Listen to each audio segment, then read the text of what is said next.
Satu, dua, tiga. Assalamualaikum warahmatullahi wabarakatuh.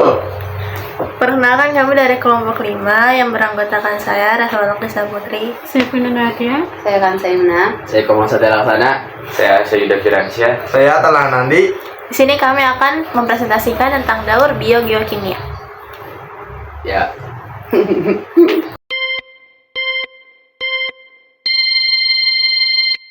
Di sini kita akan bahas tentang siklus biogeokimia, tepatnya daur nitrogennya ya.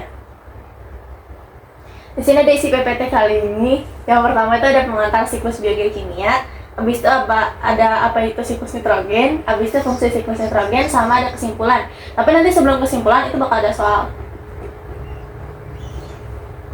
Yang pertama, apa sih itu siklus biogeokimia? Jadi siklus biogeokimia itu adalah siklus unsur-unsur atau senyawa yang mengalir dari komponen abiotik ke komponen biotik, habis itu kembali lagi ke komponen abiotik. Di sini ada 6 unsur utama dalam siklus biogeokimia. Yang pertama itu ada siklus air, siklus karbon, siklus oksigen, siklus nitrogen, siklus sulfur, sama siklus fosfor. Nah, siklus itu sama aja kayak daur ya. Apa sih itu siklus nitrogen? Jadi daur atau siklus nitrogen adalah suatu proses perubahan senyawa yang mengandung nitrogen menjadi berbagai turunan atau macam bentuk. Ada 5 tahapan dalam daur nitrogen. Yang pertama itu ada fiksasi, yang kedua ada nitrifikasi, habis itu ada asimilasi, habis itu ada amonifikasi atau mineralisasi, sampai terakhir ada denitrifikasi. Jadi ini gambarnya. Nah, ini gambar-gambarnya teman-teman perhatiin dulu, habis itu kita bakal lanjut ke pembahasan tahapan-tahapannya. Udah? Oke, jadi pada tahapan yang pertama ada tahapan fiksasi. Jadi jenis nitrogen yang banyak terkandung di atmosfer itu dalam bentuk NO2. Mereka akan masuk ke dalam tanah dan diubah menjadi amonia oleh simbiosis akar polong-polongan sama bakteri Rhizobium, atau bisa juga dengan bantuan bakteri Azotobacter. Kemudian yang kedua, karena amonia ini masih bersifat toksik bagi tumbuhan, makanya nanti terjadi perubahan lagi dari amonia jadi nitrit. Ini namanya nitrasi dan ini dilakukan sama bakteri Nitrosomonas sama Nitrosococcus. Kemudian nitrit ini juga masih toksik, makanya diubah lagi jadi nitrat oleh Nitrobacter. Tahapannya disebut nitratasi. Nah, gabungan dari kedua tahap ini itu disebut nitrifikasi. Terus yang ketiga, ini ada asimilasi. Asimilasi ini proses di mana nutrisi-nutrisi yang mengandung nitrogen tadi udah aman nih, udah aman, habis itu dikonsumsi sama makhluk hidup. Misalnya kayak sapi, terus nanti sapi ini bakal kita makan kan, jadi nitrogennya bisa ke kita juga. Habis itu yang keempat nih ada amonifikasi. Amonifikasi ini perubahan nitrogen organik dari makhluk hidup. Jadi makhluk hidup ini dapat berupa kotorannya atau nanti pas mereka tuh udah mati. Terus nanti dari bakteri nitrogen organik itu bakal diubah ke amonia. Kemudian habis itu mengalami nitrifikasi lagi dan bisa dimanfaatin lagi sama tumbuhan. Nah, sama yang keenam, karena nitrat itu yang tadi udah mengalami proses nitrifikasi, nitratasi kayak gitu-gitu, amoniak yang udah jadi nitrat, itu karena nggak bisa semuanya dimanfaatkan oleh tumbuhan, maka nanti akan diubah lagi menjadi NO2, terus nanti dikirim ke udara. Proses ini tuh namanya denitrifikasi, dan ini dilakukan oleh bakteri. Denitrifikasi seperti Clostridium pseudomonas yang kemudian dilepaskan ke atmosfer. Nah, FYI, nitrat sama nitrit ini juga dapat diperoleh dari reaksi antara oksigen sama nitrogen, seperti kalau lagi terjadi petir. Nah, apa sih sebenarnya fungsi siklus nitrogen itu? Jadi kan nitrogen itu kan ada 78% terkandung di atmosfer. Jadi fungsi siklus nitrogen itu gimana sih? Jadi yang pertama itu supaya ekosistem sama jumlah nitrogennya tetap terkondisi, tetap seimbang. Terus yang kedua, untuk membantu bakteri menguraikan organisme yang mati melalui proses tadi amonifikasi. Terus yang ketiga itu memanfaatkan nutrisi pada tanah, karena kan kalau misalnya nitrogen diubah, itu kaya akan bakteri juga sebenarnya di tanah gara-gara proses itu. Makanya nutrisi pada tanah itu juga jadi lebih baik. Terus yang keempat itu ada mensintesis protein dan asam amino dalam tubuh manusia dan hewan. Ini tuh tadi lewat proses asimilasi karena nitrogennya masuk ke tubuh kita. Sama yang terakhir, membantu tanaman tumbuh secara optimal dan penyerapan nitrogen pada tanah. Nah, tapi meskipun banyak manfaatnya, nitrogen kalau nggak seimbang itu bisa berdampak buat kehidupan kita jadi nggak baik. Kenapa? Karena nanti kalau nitrogennya berlebihan, posisinya di atmosfer, itu kan bakal nggak seimbang posisinya. Kalau nggak seimbang itu bisa menghasilkan kayak hujan asam kayak gitu. Sama polusi juga kan bisa jadi bereaksi sama nitrogen, jadinya bisa menghasilkan dampak-dampak buruk juga. Jadi kita bakal ada soal, teman-teman bisa. Soal pertama itu presentasi gas nitrogen dalam atmosfer mencapai 78%. Apabila banyak manusia yang memakai pupuk kimia dan kendaraan berbahan dasar nitrogen, akibat seperti apa yang akan ditimbulkan? Teman-teman bisa baca sendiri pilihan. Bukan. Apa alasan? Coba dah, slide selanjutnya. Itu gara-gara reaksi. Oke, kita coba lihat aja jawabannya. Oke, Wow. jawaban yang benar adalah alasannya itu karena aktivitas manusia seperti menggunakan pupuk kimia yang berlebihan akan membuat nitrogen yang tidak terpakai dalam tanah semakin banyak. Dan nitrogen itu kan akhirnya dilepaskan ke udara. Di udara, nitrogen yang berlebihan tersebut dapat bereaksi dengan air dan membentuk asam nitrat yang menimbulkan hujan asam. Tadi kan udah sempat disenggol juga salah satu dampak negatif berlebihnya tuh hujan asam. Coba teman-teman perhatiin gambar ini. Khususnya di titik X. Perhatiin ya. X ya. Teman-teman udah perhatiin titik X. Sekarang ada soal. Bagaimana proses yang terjadi pada tahapan X berdasarkan gambar tersebut? Boleh nggak? Boleh, silakan. Mas X, oh ini X ya? Jadi kalau diingat-ingat, fiksasi itu kan tadi nitrogennya masuk ke tanah. Habis itu dia bersimbiosis sama akar polong-polongan ini, itu menghasilkan amonia. Nah, amonia ini itu kan harus diubah jadi nitrit atau nitrat. Itu namanya proses nitrifikasi.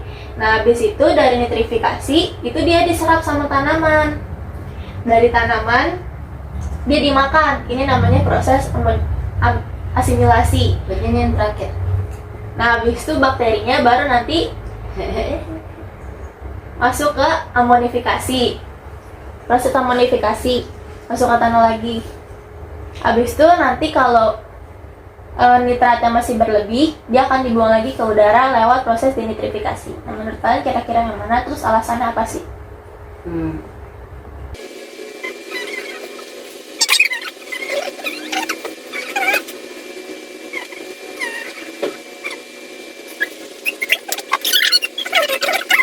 Wah, coba. C, tapi aku nggak tahu alasannya. Loh, masuk. Oh, gimana sih? Lo nggak bisa ngira-ngira gitu. Lo nggak bisa ngira-ngira gitu. Emang tadi X tuh kira-kira tahapannya apa? Atau apa sih tahapan yang terjadi tahapan X tuh tadi? Dengan organik terima wakil menjadi amonia. Itu dari tanaman yang di atas. Habis itu Tanaman yang di berubah. atas berubah jadi Ini amonia. Heeh. Iya, proses itu namanya apa? Ini. Oke, jawabannya benar adalah C. C. Yes, bener kan? Jadi alasannya itu tadi huruf X ada gambar menunjukkan proses amonifikasi. Nah, proses amonifikasi itu nama lainnya tadi di awal mineralisasi. Pada proses ini kan terjadi perusahaan nitrogen dari nitrogen organik. Organiknya tadi bisa dari hewan yang udah mati atau dari kotorannya jadi amoniak dibantu oleh organisme mempurai. Nah, hasilnya nanti jadi nitrat sama nitrit Jadi di sini kita punya kesimpulan. Jadi nitrogen yang menimpa di atmosfer itu kan nggak bisa langsung diserap oleh kebanyakan makhluk hidup. Maka dari itu perlu adanya daur nitrogen supaya nitrogen ini bisa mengalami proses turunan bentuk dan bisa dimanfaatkan sama manusia untuk kehidupan. Salah satunya.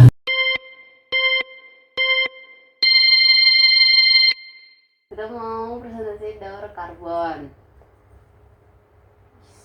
Agendanya yang pertama apa itu daur karbon, yang kedua proses terjadinya daur karbon, yang ketiga penggambaran siklus karbon beserta penjelasannya, yang keempat soal dan penjelasan, yang kelima kesimpulan.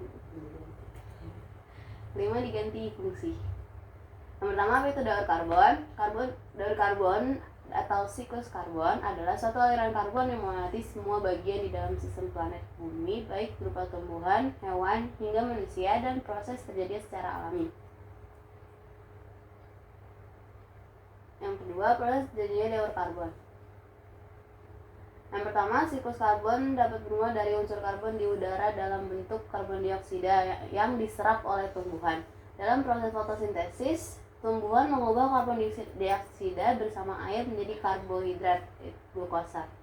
Yang kedua, dalam proses selanjutnya, baik pada produsen maupun konsumen, glukosa dibentuk menjadi pesenyalan lain. Pada akhirnya, karbon dioksida akan dilepas oleh konsumen ke udara pada waktu bernapas.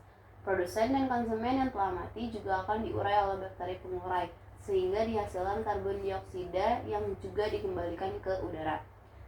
Siklus karbon dapat terjadi di laut, fotosintesis di laut, di area yang tertembus sinar matahari. Sebagian besar karbon ditemukan pada kerang dan binatang berkulit keras lainnya dalam bentuk kalsium karbonat.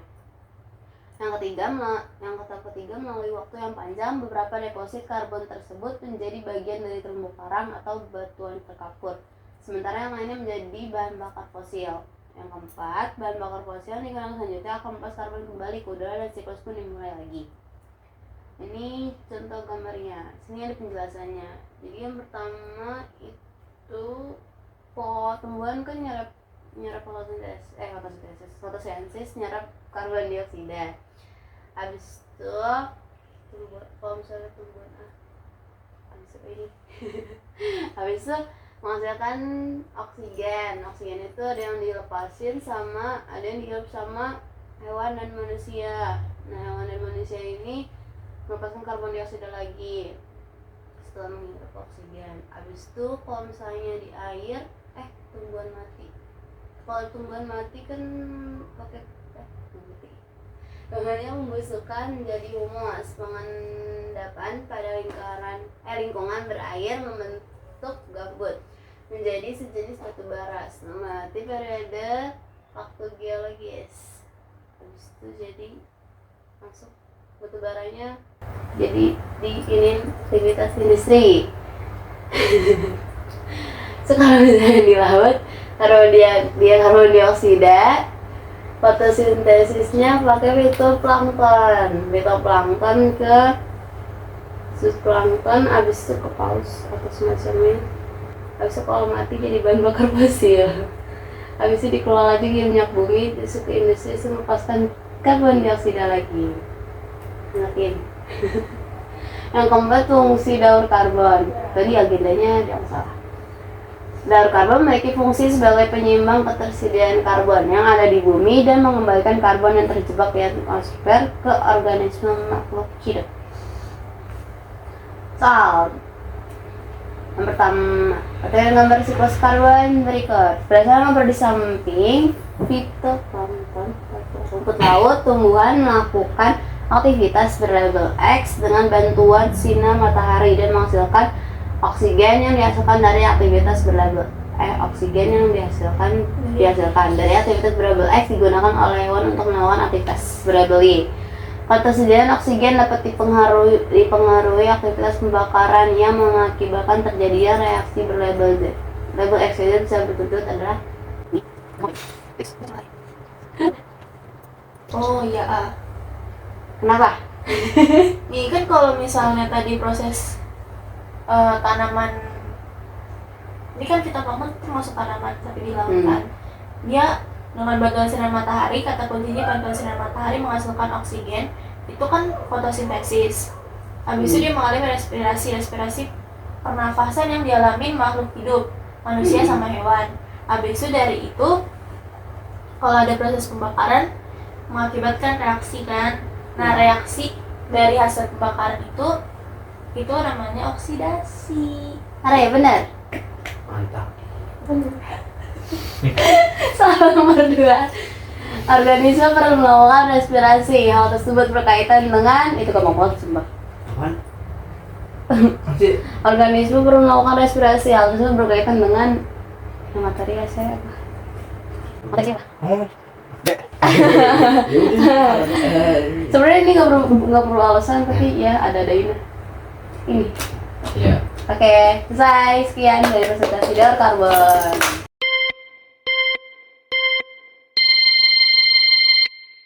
akan mempresentasikan apa itu dark fosfor. Fosfor adalah konsep pengelolaan fosfor secara berkelanjutan untuk meminimalkan limbah dan meningkatkan efisien penggunaan fosfor.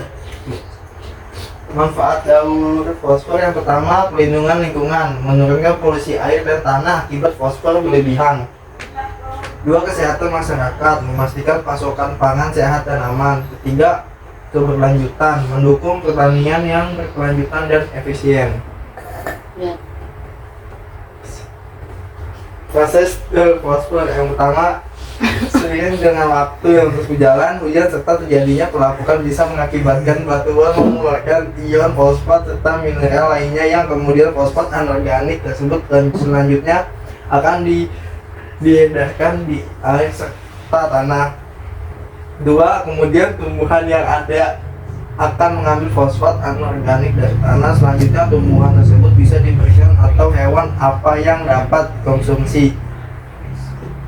3. Selanjutnya saat ada dalam tanaman maupun hewan, fosfat yang dijumpai akan dimasukkan dalam molekul organik misalnya DNA, sehingga saat hewan maupun tanaman tersebut mati, organisme tersebut akan meluruh sehingga fosfat akan kembali ke asalnya yaitu tanah.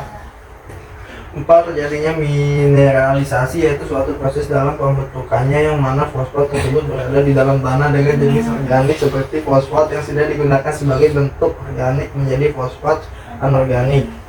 Adanya perairan yang berkunjung ke laut, fosfor yang ada di dalam tanah sangat mungkin untuk berakhir di perairan. Selanjutnya fosfor tersebut bisa jadi dimasukkan dalam sedimen setiap hari. Yang pertama, fosfat dalam batuan. Ini nanti ini. Ya, ini sisi asimilasi. Habis itu ini naik atas, bawah. Ini hujan, ya. Habis itu ini. Habis itu naik lagi. Oke. Lanjut. Teknologi dan fosfor, rekayasa lingkungan, implementasi teknologi canggih untuk mengatasi masalah limbah fosfor. Bioremediasi, pemanfaatan mikroorganisme untuk membersihkan sumber pencemaran fosfor. Lanjut. Implementasi dari fosfor yang pertama, analisis lingkungan, mengevaluasi dampak lingkungan dari sumber pencemaran fosfor. 2. Perencanaan tindakan, mengembangkan strategi implementasi berdasarkan analisis lingkungan. 3. Pelaksanaan program, menerapkan program manajemen fosfor sesuai dengan rencana yang ada. Ya.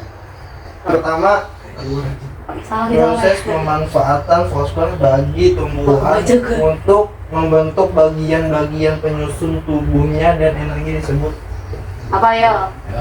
Jawab. B. Asimilasi. apa? Karena asimilasi itu fosfat yang digunakan sama tumbuhan buat penyusun membran. Oh, berarti tadi sama kayak pas daur nitrogen kan? Pas daur nitrogen kan tadi juga ada asimilasi ya? Berarti lanjut aja ke nomor 2. Pas Oke, kedua, selanjutnya saat berada dalam tanaman maupun hewan, fosfat yang dijumpai akan dimasukkan dalam molekul organik misalnya. Nah. Gue. Jawabannya DNA. Karena tadi di slide di atas gambar, slide yang atas gambar ada DNA. DNA. Itu tiga. Oh. Iya, Iya, DNA DNA. nih. Nah, smart people. Berarti jawabannya adalah DNA. Dah, betul. Dah cukup presentasi dari saya dah. Lanjut.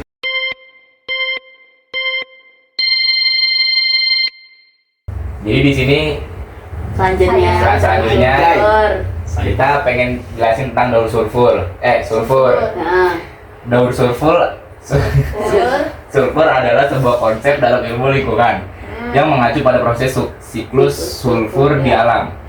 Sulfur adalah salah satu unsur penting yang terdapat di kerak bumi dan memiliki peran vital dalam berbagai aspek kehidupan. Proses ini melibatkan transformasi dalam perubahan bentuk sulfur dari lingkungan non belerangik ke belerangik dan sebaliknya. Lanjut. Mengapa daur sulfur penting? 1. Ekologis. Daur sulfur penting untuk menjaga keseimbangan ekosistem alam. 2. Manfaat lingkungan. Proses daur sulfur membantu mengontrol emisi sulfur di udara, yang pada gilirannya membantu dalam menjaga kualitas udara dan lingkungan hidup yang sehat. 3. Peran biologis. Daur sulfur juga penting dalam berbagai proses biologis termasuk lingkungan belerangik dalam tanah yang mendukung pertumbuhan. Yuk. Proses daur sulfur. 1. Pelepasan sulfur. Proses daur sulfur paling awal adalah pelepasan sulfur ke lingkungan melalui beberapa sumber. Pelepasan ini dilakukan dengan cara seperti pelapukan batuan, aktivitas vulkanik, dan pembakaran bahan bakar fosil. 2. Transformasi menjadi sulfat. Sulfur yang dilepaskan kemudian berinteraksi dengan udara. Selanjutnya sulfur diubah menjadi bentuk sulfat SO2 yang kemudian dapat diserap oleh tanaman dan mikroba. 3. Penyerapan dan pengolahan sulfat oleh tanaman dan mikroba. Sulfat yang ada di dalam mikroba kemudian diubah menjadi bentuk organik yang lebih kompleks. 4. Konsumsi oleh hewan pergerakan melalui rantai makanan mereka. Bentuk organik sulfur yang dihasilkan kemudian dikonsumsi oleh hewan melalui makanan mereka. Dengan demikian, sulfur bergerak melalui rantai makanan. 5. Pengembalian ke lingkungan melalui proses dekomposisi. Ketika hewan mati, sebagian sulfur dalam tubuh mereka dilepaskan kembali ke lingkungan melalui proses dekomposisi. Sementara sebagian lainnya masuk ke dalam jaringan mikroba. Proses tersebut menjelaskan pergerakan siklus sulfur dalam ekosistem darat. Selain itu, terdapat pula siklus sulfur yang terjadi di atmosfer, di mana sulfur dilepaskan langsung ke udara. Nah, ini gambar. Ini gambarnya ya. Jadi Bagaimana? Ngomongin dong. Ya, gitu. lanjut. Ya, Penjelasannya tadi. manfaat daur sulfur. Pertanian. Proses daur sulfur mendukung ketersediaan belerang untuk tanaman yang vital dalam pertumbuhan dan keberhasilan panenan. Industri belerang yang dihasilkan dapat digunakan dalam berbagai industri termasuk pembuatan kertas, pembuatan karet, dan produksi baterai. Kesehatan. Sejumlah senyawa belerang memiliki manfaat kesehatan yang signifikan, termasuk dalam penanganan penyakit kulit dan artritis. Tantangan dalam implementasi daur sulfur. 1. Konsistensi. Meningkatkan konsistensi dan penerapan proses daur sulfur di berbagai industri dan sektor masyarakat. 2. Biaya dan efisiensi. Mengurangi biaya dan meningkatkan efisiensi teknologi daur sulfur untuk membuatnya lebih layak secara ekonomi. 3. Penelitian lanjutan. Mendorong penelitian lanjutan dalam bidang teknologi daur sulfur untuk terus meningkatkan efisiensi proses. Ya. Pertanyaannya nih, Bacain lah. bagaimana pengaruh siklus sulfur bagi kehidupan? Udah itu mah. Benar. Paling beda. Kenapa bisa? Paling beda udah. Ini konsep. Karena dia berpengaruhnya, nggak tahu berpengaruh yang mana. Berpengaruh itu kan banyak, ya nggak, Bang? Oke. Nggak tahu negatif atau Iya. positif. Oke. Lanjut. Tahu. Bagaimana caranya sulfur dapat masuk ke dalam tubuh hewan atau manusia? Eh. Eh, Semua ya. Oh, yang panjang mah jawabannya no. Fosfat kemudian diserap oleh tanaman kemudian diamankan oleh hewan dan Makan manusia. ada manusia. Iya. Benar. Karena jawabannya panjang. Benar. Benar, biasanya ini. Kalau yang nomor 2, dalam proses makan tersebut unsur sulfat terus berpindah dalam tubuh makhluk hidup. Kalau yang pertama? Yang pertama, hal ini juga termasuk bentuk ukuran jumlah peliharaan pada petani juga mempengaruhi pertumbuhan tanaman.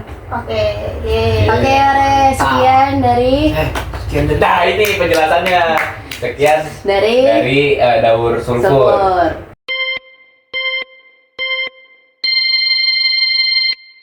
Selanjutnya di dalam oksigen. Pengertian daur oksigen adalah salah satu proses pertukaran dan perubahan terus-menerus antara oksigen dan karbon monoksida atau karbon dioksida melalui proses fotosintesis. Proses daur oksigen memastikan bahwa oksigen akan terus tersedia meskipun digunakan secara terus-menerus oleh makhluk hidup. Proses daur oksigen seperti daur biokimia lainnya, daur oksigen memiliki proses yang terbentuk dari beberapa tahapan. Urutan daur oksigen secara sederhana adalah fotosintesis dan respirasi. Fotosintesis daur oksigen dimulai dari berbagai organisme fotosintetik. Berbagai organisme fotosintetik seperti tumbuhan, ganggang, dan cyanobacteria mengambil karbon dioksida dari udara atau air. Karbon dioksida kemudian akan digunakan sebagai bahan fotosintesis bersama dengan air dan nutrien. Fotosintesis kemudian akan menghasilkan oksigen yang kemudian dilepaskan ke udara. Yang kedua adalah respirasi. Respirasi adalah saat makhluk hidup menggunakan oksigen untuk bernapas. Respirasi Boleh coba. Hanya Kamu tanya. sampai mana? ini Ulang.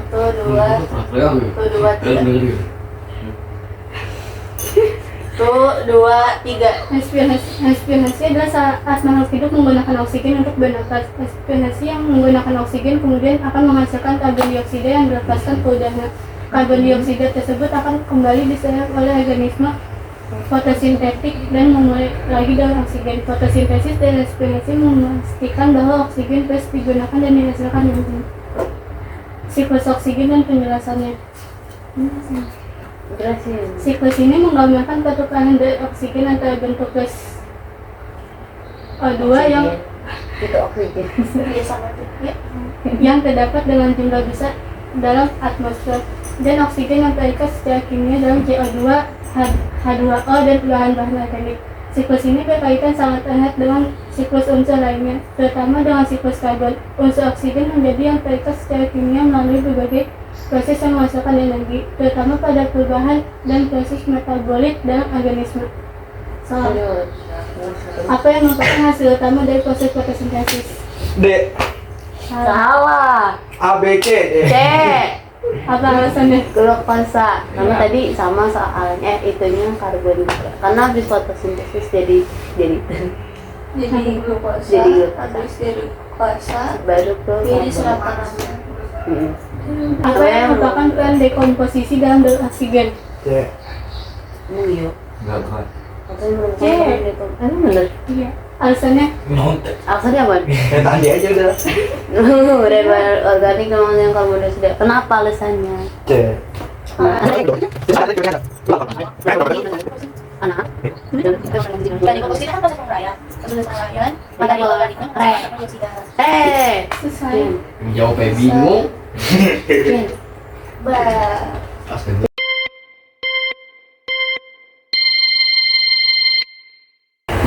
Menjelaskan tentang daur air. Daur air merupakan konsep yang melibatkan proses sirkulasi dan pengolahan air secara berkelanjutan.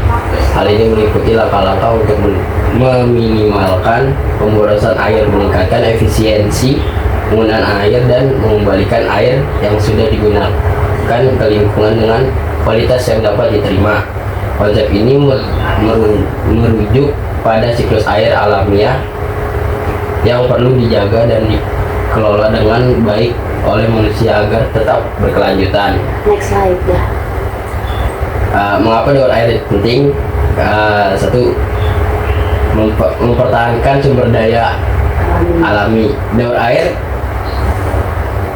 sangat penting untuk mempertahankan sumber daya alam kita. Dengan populasi yang terus bertambah, kebutuhan air juga semakin meningkat. Melalui proses daur ulang, kita dapat meminimalkan penggunaan air baru dan menjaga keseimbangan ekosistem alami. 2. Mencegah pencemaran lingkungan. Praktek daur ulang air dapat membantu pencegahan pencemaran lingkungan. Limbah cair dari berbagai industri dan rumah tangga dapat diolah kembali sehingga tidak mencemari sumber air bersih. Hal ini dapat penting untuk menjaga keberlangsungan hidup kita. Ketersediaan air, perubahan iklim dan aktivitas manusia dapat mengancam ketersediaan air bersih di banyak daerah. Daur ulang air ulang air menjadi solusi penting untuk memastikan pasokan air bersih yang berkelanjutan. Ini penting untuk kehidupan sehari-hari dan keberlangsungan ekonomi. Ya, Proses daur air, evaporasi. Proses ketika air yang ada di laut, rawa, sungai, yang lainnya menguap karena adanya pemanasan dari sinar matahari. Dalam hal ini, air dapat diubah menjadi uap air atau gas sehingga bisa naik ke atmosfer. 2. Transpirasi. Proses ini serupa dengan evaporasi, hanya saja proses penguapan ini terjadi pada jaringan makhluk hidup seperti tumbuh-tumbuhan. 3. Kondensasi. Proses di mana berubahnya uap air di atmosfer menjadi partikel es yang sangat kecil di suhu yang rendah. Partikel es tersebut saling mendekat satu sama lain sehingga akan mengumpal sebagai awan. 3. Presipitasi. Ketika terlalu banyak air yang terkondensasi, maka tetesan air di awan akan menjadi besar dan berat untuk menahan di udara sehingga jatuh sebagai hujan salju atau hujan es. Infiltrasi. Singkatnya adalah proses peresapan air ke dalam tanah. Infiltrasi jadi salah satu faktor dalam siklus hidrologi yang memainkan peranan penting untuk mendistribusikan air hujan sehingga sangat berpengaruh terhadap limpasan permukaan, banjir, erosi, tersedia air untuk tanaman, air bawah tanah, dan ketersediaan air di irigasi di musim kemarau. Infiltrasi secara umum dipengaruhi oleh berbagai sifat tanah dan vegetasi. Ini gambarnya. Kok bisa? Ya bisa. Komponen daur air, sumber air primer termasuk sungai, danau, dan mata air yang menyediakan pasokan air awal untuk proses daur ulang. Air dari sumber primer diambil dan diolah untuk memulai proses pengolahan air limbah. 2. Teknologi pengolahan mencakup berbagai sistem seperti filtrasi, oksidasi, sedimentasi, dan sterilisasi yang digunakan untuk membersihkan air limbah sehingga dapat digunakan kembali dengan aman dan efisien. 3. Sistem distribusi meliputi jaringan pipa dan peralatan yang mengalirkan air yang telah diolah ke tempat penggunaan akhir seperti rumah tangga, industri, dan pertanian untuk pemakaian berkelanjutan. Manfaat daur air memiliki manfaat yang sangat besar bagi lingkungan dan keberlangsungan hidup. Salah satu manfaat adalah mengurangi tekanan terhadap sumber daya alam, seperti sumber air tawar, danau, sungai, dan mata air. Selain itu, daur air membantu mengurangi populasi air karena air yang sudah dipakai bisa diolah kembali menjadi air bersih dan aman untuk digunakan. Lanjut. Kesimpulan dan rekomendasi. Setelah mempelajari secara mendalam tentang daur air, dapat disimpulkan bahwa upaya untuk menjaga dan memanfaatkan air dengan bijak sangat penting. Penggunaan air yang berlebihan dan kurangnya perhatian terhadap masalah lingkungan dapat mengakibatkan dampak negatif yang serius bagi kehidupan dan keberlanjutan manusia. Oleh karena itu, saya merekomendasikan agar pemerintah, masyarakat, dan perusahaan kerjasama dalam menerapkan kebijakan praktik yang mendukung daur ulang air, hemat air, dan perlindungan sumber daya air. Pertanyaannya satu, air di bumi ini pernah habis walaupun terus menerus digunakan. Hal ini karena air mengalami B. apa alasannya? Yang putar kebayang gue punya. Minum air walaupun terus digunakan. Oh, karena habis muap turun lagi. Iya. Ya. Iya, mau apa turun lagi. Habis itu airnya mengalami proses Tadi lagi. apa? Benar, perputaran, cuman Perputaran itu namanya siklus kan. Ya, nomor dua, uap air naik ke udara, membentuk uap air naik ke udara membentuk Jangan. Awan. kenapa? Kata gue Kenapa? ini kenapa yang mana? Kenapa nomor 2 kenapa? Awan. Uap air Karena emang Karena menggumpal-gumpal. Iya. ya Bener kan? air menggumpal. Oke, sekian. sekian dari Daur air. daur air. Makasih. Terima kasih. Terima kasih. Sekian dari kelompok kami. Wassalamualaikum warahmatullahi wabarakatuh.